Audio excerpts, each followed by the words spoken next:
একটি সড়ক দুর্ঘটনা ঝিনাইদহ কালীগঞ্জ কেওয়া বাগান। আপনাদেরকে আমরা একটু জানতে চাচ্ছি যে আসলে গাড়িটি কিভাবে মানে এখানে পড়েছে, কটার সময়? দ্রুত বেগে গাড়িটা আসছিল, আসার পরে গাড়ি নিয়ন্ত্রণ হারিয়ে খাদে পড়ে যায়। এই বলছিলেন যে এর আগে একটা পড়ছিল এই জায়গা নাকি? আগে মানে 15 দিনের ভিতরে তিনটা পড়ছে। আপনাদের আমি জানতে চাচ্ছি যে কোনো লোকের কোনো ক্ষয়ক্ষতি হয়েছে কিনা? না, আজকে মাথাটা তো ভেঙে গেছে, জি, হাত পা কেটে গেছে, তাছাড়া ক্ষয়ক্ষতি হয়নি।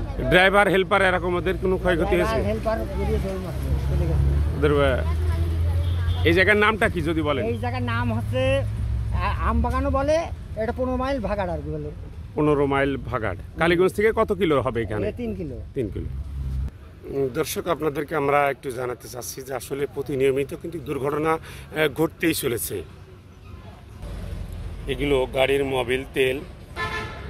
দর্শক, আপনাদেরকে আমরা এই প্রান্ত থেকে প্রান্তে যদি একটু দেখাই, আসলে গাড়িগুলো এই গড়াই রূপসা দুর্ঘটনার কারণ হচ্ছে টাইম বেঁধে দেওয়ার কারণে। এর একমাত্র মূল দায়ী হচ্ছে মহাজন এবং মালিকরা। কারণ প্রত্যেকটা কাউন্টারে এদের একটা সিন্ডিকেট আছে। এই সিন্ডিকেটটাকে প্রশাসনকে দৃষ্টি আকর্ষণ করছি, অবশ্যই এই সিন্ডিকেটটা ভাঙতে হবে। কারণ আমরা যতদূর সম্ভব শুনেছি 1 মিনিট টাইম যদি তারা লস করে তাহলে কত টাকা গুনতে হয় এটা আমরা সঠিক জানি না। তবে প্রশাসনকে দৃষ্টি আকর্ষণকে প্রত্যেকটা কাউন্টারে যে এই নিয়ে তদন্ত করার জন্য বিশেষভাবে অনুরোধ করা যাচ্ছে। কারণ আজকে আমার ভাই অ্যাক্সিডেন্টে, কালকে আপনার ভাই হতে পারে। এই জন্য এই গড়াই গাড়ি এই রূপসাকে সিন্ডিকেট ভাঙার জন্য বিশেষভাবে অনুরোধ করা যাচ্ছে।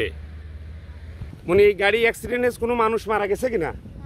কোনো মানুষ মারা যায়নি।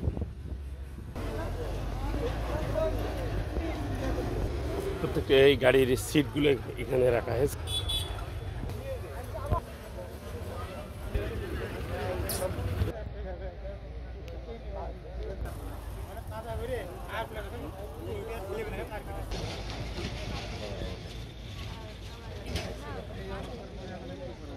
আমাদের কালীগঞ্জ যশোরের রাস্তা এত ভয়ানক খারাপ। জি জি, আমাদের গাড়ির বিশেষ করে পাতি ভেঙে স্টারিং বক্স খুলে, জি, কেন দূরপাল্লার এইসব গাড়ি চলাচল করে, অনেক ক্ষয়ক্ষতি, গাড়ি আপনি শেষ হয়ে যাচ্ছে খাদের ভিতরে, বুঝেছে? এই জন্য আসলে সমস্ত মানুষই এই রাস্তাদের দৃষ্টি করে যে কোনো রকম একটা ব্যবস্থা করা যায় কিনা, তা নাহলে আর এমন অবস্থায় চললি মানুষের পরে এত কোনো মানুষের ক্ষয়ক্ষতি হয়নি, এরপরে দেখা যাচ্ছে অনেক মানুষের ক্ষয়ক্ষতি হবে, মানুষের জানমালের অনেক ব্যাপার থাকতে হবে। এখন আপনারা রাস্তার যে অবস্থানটা আসলে সেই ব্যাপারে আপনারা কি পদক্ষেপ নিতে চাচ্ছেন? এখন যাদের রাস্তা যাদের তারা পদক্ষেপ নেবে, এরপরে না হলে আমরা গাড়ি ঘোড়া থিয়ে দেবো। তাই বলে এই বলে তো মানুষের জীবন গাড়ির নির্দিষ্ট টাইম চলে, সব স্টপেজে টাইমের ব্যাপারে আসলে আপনাদের কাছে আমরা একটু জানতে চাচ্ছিলাম। টাইম যদি নিয়ন্ত্রণ করে সুন্দরভাবে রাস্তায় চলতে হয়, টাইমের কোনো ব্যাপার না, ব্যাপার আছে কি আমাদের মহাসড়কের যে দুরবস্থা, জি জি, তাতে একটা ট্রাক খুলনা থেকে কুষ্টিয়া থেকে 1.5 দিন সময় লাগছে। আর গড়াই গাড়ি রূপসা গাড়ি টাইম টেবল ম্যাটার না, এখন মালিকরা 30 টিপের জায়গায় 15 টিপ গাড়ি চালাচ্ছে রাস্তার অবস্থা দেখি। আর ব্যবসা বাণিজ্য তো রাস্তায় নেই। একটা গাড়ি যে ঘুরিয়ে যেয়ে 2000 বাসুক আর না বাসুক, তাতে 2500 টাকা ড্যামেজ আছে। এমন কোনো গাড়ি নেই যে গাড়ি খুলনার থেকে কুষ্টিয়ায় ঘুরিয়ে দেওয়ার পরে সেই গাড়িতে 5টা 7টা করে পাতি ভাঙছে না। এক পিস পাতির দাম যদি 2000-2500 টাকা হয়, 5টা পাতির দাম কয় টাকা হয়? তাহলে তো জীবনই শেষ। আসলে রাস্তায় এই যে গত মিটিংয়ে আমাদের খুলনা বিভাগীয় মালিক শ্রমিক ঐক্য পরিষদের সাধারণ সম্পাদক রকুরুজ্জামান রানু একটা বিবৃতি দিয়েছে যে খুলনা কুষ্টিয়ার রাস্তার যে অবস্থা, তাতে কোনো মালিক, বাস, ট্রাক, মাইক্রো, প্রাইভেট কোনো মালিক এই রাস্তায় ব্যবসা করে চলতে পারবে না। আল্লাহ না করুক কোনো লোকজনের ক্ষতি হয়নি, কিন্তু আমার গাড়ির যে ক্ষতিটা হয়েছে এটা তো আমাদের কোনো মালিকানা গাড়ি না, এটা বাস মিনি বাস, এটা 629-এর গাড়ি। এই গাড়ি তুলতে আমাকে জীবন শেষ। ভাইয়ের পরিচয়টা যদি দিতেন। আমি ঝিনাইদহ জেলা বাস মিনি বাস শ্রমিক ইউনিয়নের কার্যকারী সদস্য মোহাম্মদ মফিজুর রহমান সুমন। আমার সাথে আছে আমার শ্রমিক ইউনিয়নের কেশিয়ার এবং কালীগঞ্জ শ্রমিক ইউনিয়নের সভাপতি আমার বড় ভাই বন্ধুবার রিপন। ধন্যবাদ আপনাদেরকে, সবাইকে ধন্যবাদ।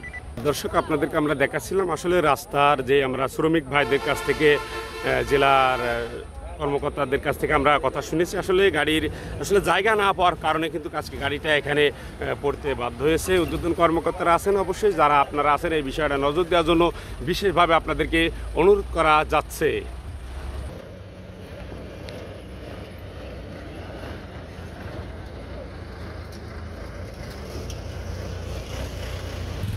দর্শক, আমরা কেওয়া বাগান থেকে আপনাদেরকে আমরা যে গড়াই গাড়িটি যেভাবে পড়েছে সেটা আপনাদেরকে আমরা দেখানোর জন্য চেষ্টা করছিলাম। অজানা তথ্য পেতে আমাদের দবির আলী নিউজের সাথে থাকুন। সকলে ভালো থাকবেন, সুস্থ থাকবেন। আল্লাহ হাফেজ।